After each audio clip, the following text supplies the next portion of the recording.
एक बूढ़े मजबूर पिता की कहानी ऐसी जो दिल छू जाए।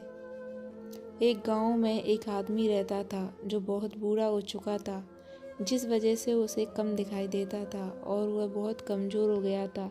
इसीलिए अपनी बची कुची ज़िंदगी अपने बेटे के साथ बिता सके, इसीलिए शहर में रह रहे उसके बेटे के घर रहने चला गया। बेटा एक शहर के छोटे मकान में रहता था। मकान तो उसका छोटा था, लेकिन उसके अंदर जो चीज़ें थीं वो बहुत महंगी थी। उस मकान में बेटा, उसकी पत्नी और उनका एक 5 साल का बच्चा, ये छोटा सा परिवार साथ मिलकर रहता था। बूढ़े पिता के आने से उनके परिवार का एक सदस्य बढ़ गया। यह पूरा परिवार रोज़ सुबह शाम डाइनिंग टेबल पर साथ में खाना खाया करता था। बूढ़ा पिता अपनी कमजोरी के चलते हमेशा खाने की चीज़ें नीचे गिराता रहता और कई बार कांच के बर्तन भी टूट जाया करते थे। कुछ दिनों तक तो बहू और बेटे ने ये सब सहन किया, लेकिन बाद में वे दोनों बूढ़े की ऐसी हरकतों से चिढ़ने लगे। एक दिन बेटे ने कहा कि ऐसा कब तक चलेगा, हमें कुछ करना पड़ेगा। उसकी पत्नी भी इस बात से सहमत हुई। अगले दिन बेटा कहीं से एक पुराना मेज लेकर आया और घर के एक कोने में उसे लगा दिया और अपने पिता से कहा, आप यहीं बैठकर खाना खाया कीजिए। उन्होंने एक लकड़ी का बर्तन भी बनवाया जिसमें वे अपने बूढ़े बाप को खाना देने लगे। अपने कांच के कीमती बर्तन बचाने के लिए अपने बूढ़े बाप को लकड़ी का बर्तन देने में उन्हें जरा भी शर्म नहीं आई।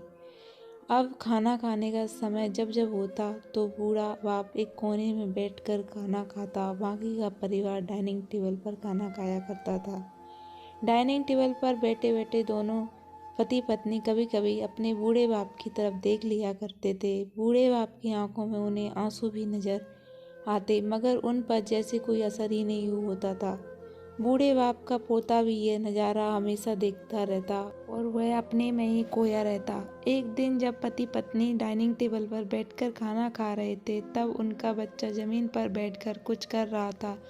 उन दोनों ने बच्चे के हाथ में लकड़ी का टुकड़ा देखा, लेकिन उन्हें कुछ समझ नहीं आया बच्चा लकड़ी के टुकड़े के साथ क्या कर रहा है। जब बच्चे के पिता ने उससे पूछा कि बेटा आओ खाना खा लो, तुम नीचे बैठकर क्या कर रहे हो, तब बच्चे ने भोलेपन से कहा, अरे मम्मी पापा, मैं आप दोनों के लिए लकड़ी का बर्तन बना रहा हूँ ताकि आप लोग जब बूढ़े हो जाओ तो उन्हें मैं खाना दे सकूँ।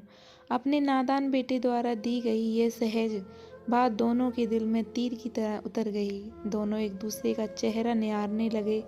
बिना कुछ कहे ही दोनों की आंखों में पानी आ गया और उन्हें अपने भविष्य की किताब अपने आप के सामने खुलती हुई नजर आई। उन्हें समझाने में ज़्यादा देर नहीं लगी कि अब उन्हें आगे क्या करना पड़ेगा। अगले दिन कमरे के कोने से वह पुराना मेज हटा दिया गया और अब बूढ़ा पिता और बाकी का परिवार साथ में मिलकर फिर से खाना खाने लगे। बूढ़े की कमजोरी की वजह से हो रही गलतियां भी अब किसी को नहीं चिढ़ाती थी।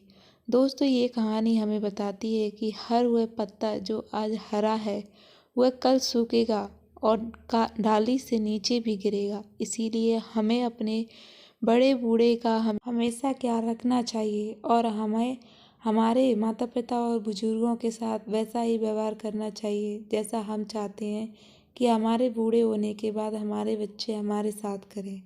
अगर कहानी अच्छी लगी हो तो कमेंट कीजिए एंड शेयर कीजिए अपने दोस्तों को। Thank you.